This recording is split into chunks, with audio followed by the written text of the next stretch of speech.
Kizaru está aqui, não da maneira que todos esperavam, mas sim, ele está presente. Esse foi o momento que mudou a história para sempre. O homem que possuía as mãos capazes de dar a liberdade para as pessoas tinha feito um pacto com o próprio diabo. Tudo isso para salvar a sua filha e, mesmo não tendo nenhum vínculo sanguíneo, ele a agradece por existir. Nessa prisão existia um carcereiro, um cão do governo, uma figura iluminada que permaneceu vigiando todos que estavam ali.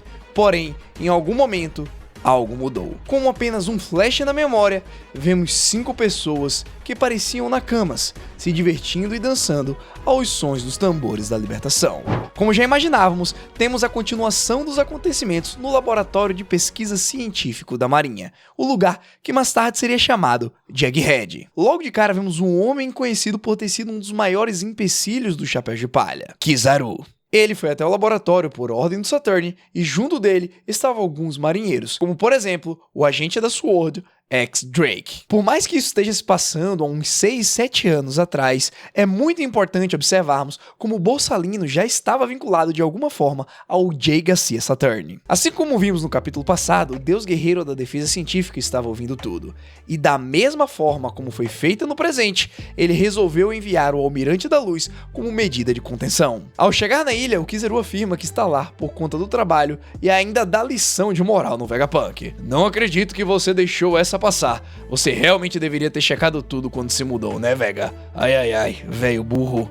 Dito isso, o Borsalino larga um Dedemushi lá em cima da mesa para que o Vegapunk e o Kuma pudessem ouvir tudo o que o Gorosei queria dizer. E lá é revelada a recompensa do Kuma, que nós acabamos chutando de maneira certa. Os mesmos 296 milhões de berries que ele sempre teve. Essa foi sua primeira e última recompensa. Saturn diz que fazer com que Kuma fosse um molde para o programa de clones é uma afronta gigantesca à reputação da Marinha. Na verdade, o que o ancião está fazendo aqui é manipular a situação a seu favor. E o Kizaru sabe muito bem disso. Não é à toa que ele simplesmente vira de costas porque sabe o resultado do que vai acontecer. Essa é uma das primeiras cenas que eu vejo que o Almirante da Luz não está nada confortável. O Gorosei então faz 3 exigências para que o governo continue com o acordo que eles tinham feito previamente com o Vegapunk. Primeiro, o Kuma tem que concordar em se tornar um Chichibukai. E essa proposta de emprego aí não veio do nada. O responsável por ter aberto uma das 7 vagas dos Corsários foi o Ace. Mesmo sendo um novato, ele conseguiu a proeza de derrotar um Chichibukai. O Oda tá realmente conseguindo fazer com que esse flashback do Kuma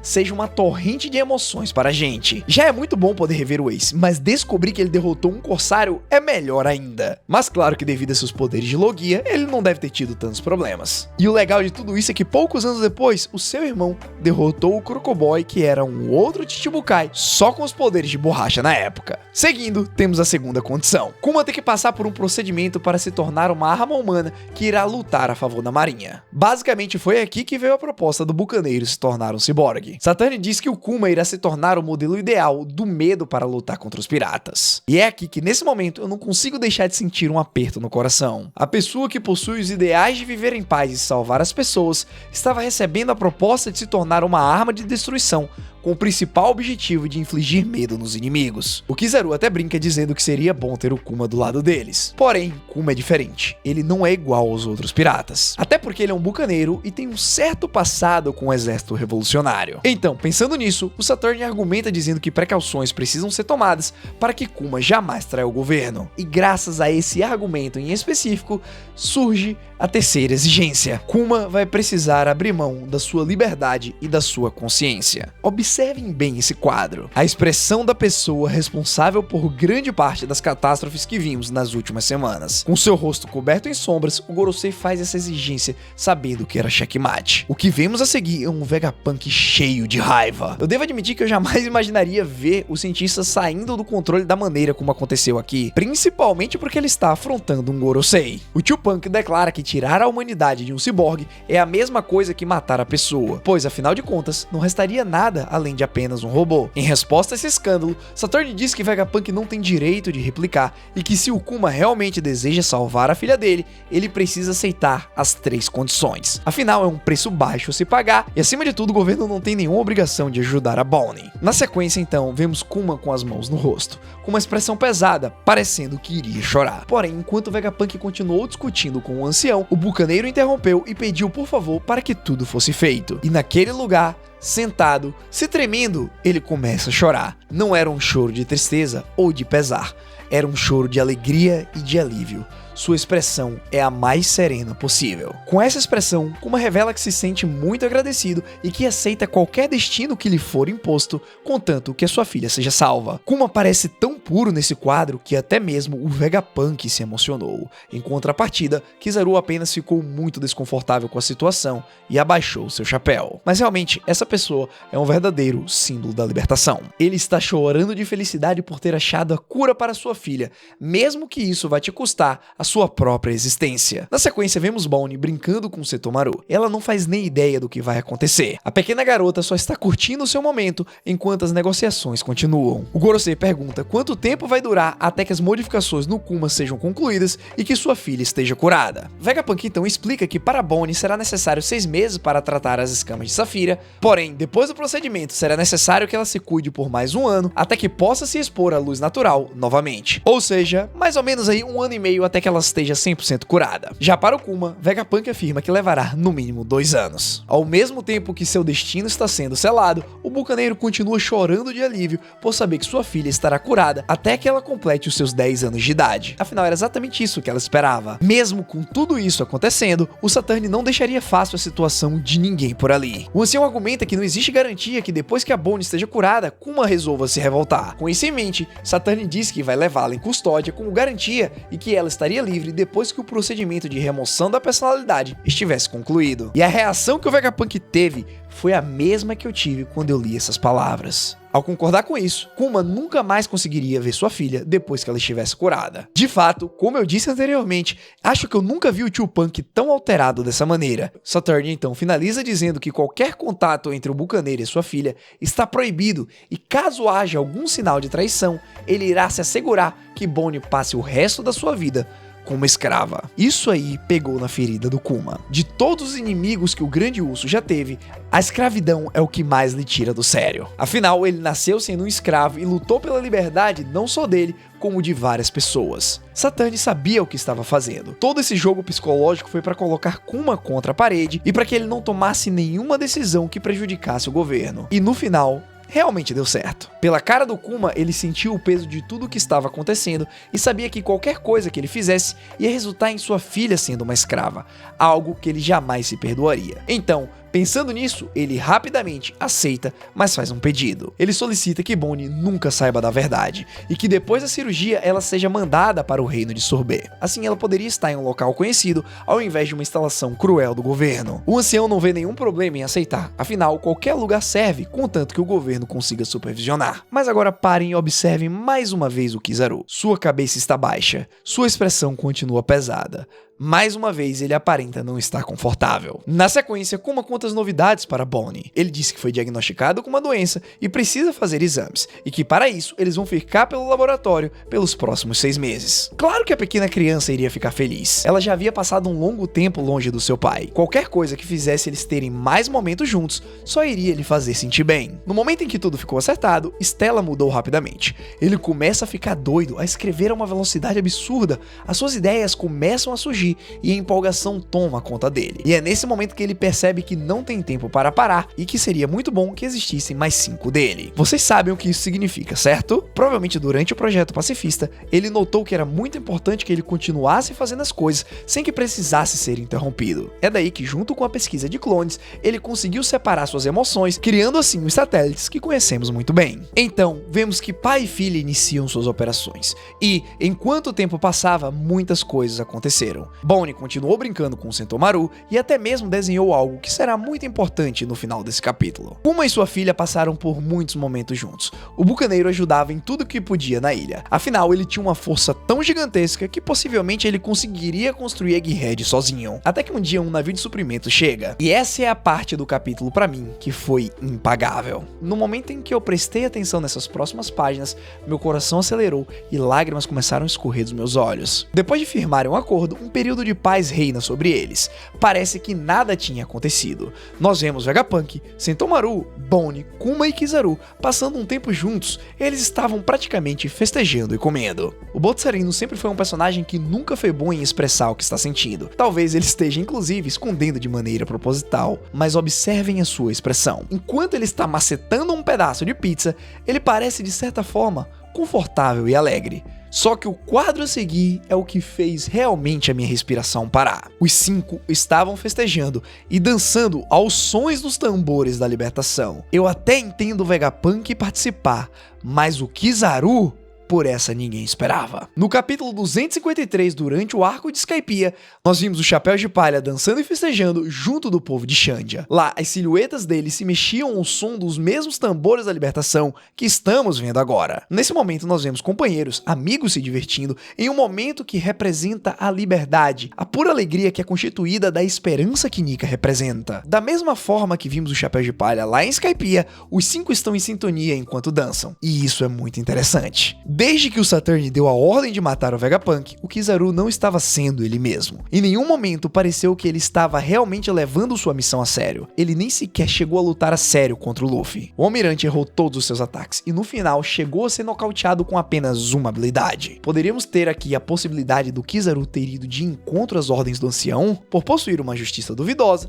ele não sabe onde sua lealdade deve residir. Então o comportamento preguiçoso que ele aparenta ter está totalmente relacionado a ele não ter certeza do que deve fazer, mas faz por obrigação. Botzarino dançando aos sons de Nika abre uma quantidade imensa de novas possibilidades, como por exemplo, ao se lembrar dos momentos em que ele passou no laboratório, ele pode mudar de lado quando a Bonnie estiver prestes a ser morta, ganhando tempo assim para que Kuma chegue à ilha. No final então, Kizaru não seria a luz responsável por cegar o Luffy, impedindo-o de conquistar os seus sonhos. Na verdade, ele seria a luz emanada pelo sol, a luz que iluminaria o caminho escuro e tenebroso que os Chapéus de Palha precisam passar. E só em pensar que tudo isso é possível a partir de agora, graças a esse quadro. Ai ai, Oda, por que você faz isso com a gente? 6 meses se passam em um piscar de olhos. Vegapunk então diz que eles tiveram um bom progresso e que depois de um ano de reabilitação, Bonnie estará curada. Ela estava tão grata com a situação que deixou até escapar um momento de fofura. Bonnie pergunta pro tio Punk se depois que ela estivesse curada, ela poderia visitar. Eu já começo até a sentir um aperto no coração a partir daqui, porque todo mundo concordou em não contar nada pra ela. Ou seja, a menina apenas estava sonhando com o dia que todos poderão ser felizes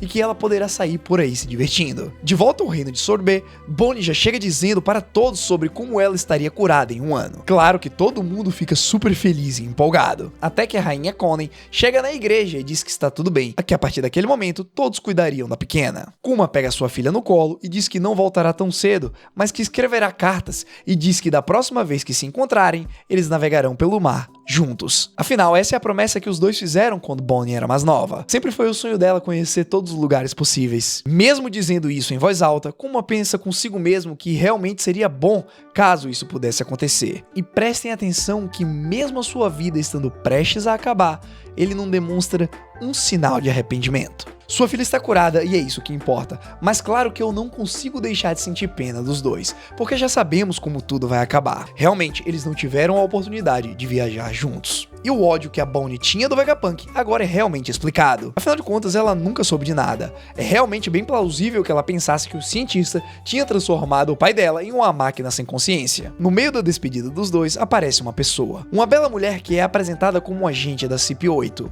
Arfa. Ela diz que foi designada por um médico para cuidar da Bonnie e que vai garantir que ela se recupere. E a partir daquele momento, ninguém pode se aproximar da criança sem uma identificação. A parada tá ficando tão séria que na frente da igreja tá sendo construída um posto de observação e um muro para que ninguém consiga entrar sem ser notado. Se bem que, se o Kuma quisesse, ele simplesmente poderia voar para dentro da igreja, pegar a sua filha e sair voando de novo. Não ia ser um murinho desse que iria impedi-lo. Arfa então vira para Kuma e faz com que o bucaneiro entenda o que ele tem que fazer e o que significa se ele resolvesse voltar. Antes de partir então, temos mais um daqueles grandes momentos do Kuma. Com um sorriso largo e uma expressão leve, ele olha para sua filha e simplesmente agradece por ela ter nascido. Dentro dessas palavras estava uma gratidão que poucos conseguem sentir. A última vez que os dois se viram. O cara é tão intenso que até mesmo o seu adeus fez com que uma lágrima escorresse do meu olho. Depois disso, uma grande notícia saiu no jornal. Bartolomeu Kuma tinha se tornado tornado um Chichibukai e todos os cantos do mundo estavam agitados. Doflamingo então se divertiu com a ideia de ter um outro vilão fazendo parte do mesmo esquema que ele. Provavelmente por apenas possuir o título de tirano, Doff deve ter imaginado que Kuma tinha feito com Sorbet o que ele estava fazendo com Dressrosa. Crocodile não estava nem aí para a notícia, mas foi muito bom poder ver a Robin mais nova com seu traje clássico de Miss All Sunday. Mihawk apenas encarou o jornal com uma expressão pesada,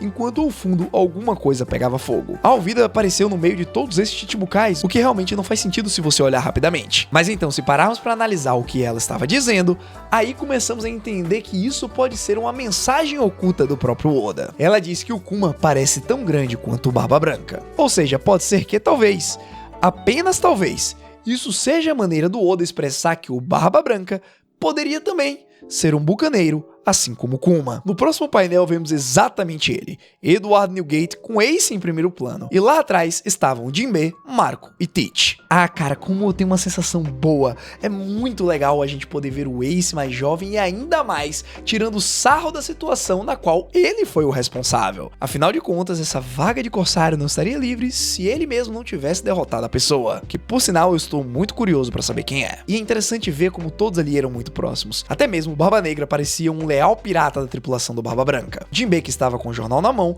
parece surpreso por Kuma ser um antigo rei e afirma que o mundo está mudando. Boa Hancock, como sempre, manteve sua pose de imperatriz pirata e não se importou com nada, mesmo a Gloriosa dizendo que era importante saber das notícias do mundo. Nessa época ainda faltava um Luffy na vida dela para que ela se importasse com alguma coisa na sua vida. Hikikomori parecia estar deitado na cama e apenas achou engraçado o fato do Kuma ser possuidor da fruta da pata. Dragon não parece ter gostado muito da situação, mas sabendo quem ele é, provavelmente entendeu tudo na mesma hora. Afinal, foi ele quem sugeriu a Kuma encontrar o Vegapunk. Enquanto isso, Sabo e Koala ficaram incrédulos, dizendo que Kuma jamais trabalharia diretamente com o governo. Diferente do seu superior, eles não sabiam a situação que o Grande Urso estava passando. Na verdade, eles nem devem saber muito da história de Ivankov e Ginny como um todo. E é exatamente por isso que o Dragon aparenta estar muito menos chocado. A seguir, nós vemos o barco do Kuma. Lembra que lá no início do vídeo eu falei sobre um desenho importante que a Bonnie tinha feito? O bucaneiro usou esse desenho como sua Jolly Roger em homenagem à sua filha. Isso só prova ainda mais como ele é um pai maravilhoso e uma pessoa incrível.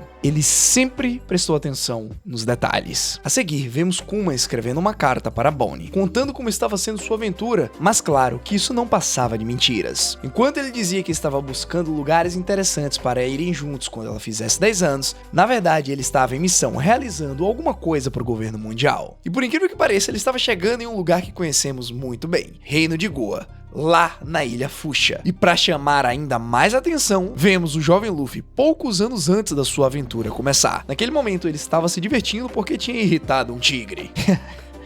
É o Luffy, não é mesmo? Agora uma pergunta, o que será que o Kuma foi fazer lá na terra natal do Luffy? Será que mesmo antes de tudo começar, o Grande Urso já tinha algum vínculo com o nosso protagonista? E se ele recebeu a ordem do governo mundial para eliminar o Luffy? Afinal, a essa altura, os Gorosei já sabiam que Shanks tinha roubado a fruta de Nika e que Luffy a tinha comido. Mandar executá-lo parece até uma ideia plausível. Só que o Kuma que estamos vendo ainda possui boa parte da sua personalidade, uma vez que permaneceu escrevendo cartas. Ou seja, mesmo que ele tenha recebido essas ordens, ele pode não ter executado. Afinal, ele percebeu que a pessoa em questão era o filho do Dragon, do seu amigo, a pessoa que foi responsável por propor que ele fosse atrás do Vegapunk. Graças ao Dragon, a vida de Kuma mudou e ele pôde salvar a Bonnie. Kuma sempre foi fiel a seu amigo. Ele jamais mataria o seu filho, caso, claro, ele ainda tivesse a sua consciência. Então agora, uma nova parte do flashback começa. Pois é, ele ainda não acabou. Ainda existem algumas coisas que o Oda gostaria de nos mostrar. Coisas que provavelmente serão importantes para desvendar os mistérios do mundo. Contudo, eu tenho uma notícia importante para você. Semana que vem não teremos pausa e provavelmente o capítulo 1101 seja ainda mais revelador. Mas eu posso ser sincero com vocês? Eu já imaginei e pensei muitas coisas em relação ao One Piece. Mas ver o Kizaru dançando aos sons dos tambores da libertação de Nika, eu acredito que jamais eu poderia imaginar. Mas tem uma coisa que eu consigo imaginar, é você indo assistir esse vídeo aqui. Pode ser que você se divirta um pouco, pode até ser que você se divirta muito, mas no final o que realmente importa é que você se divirta. Muito obrigado e até a próxima.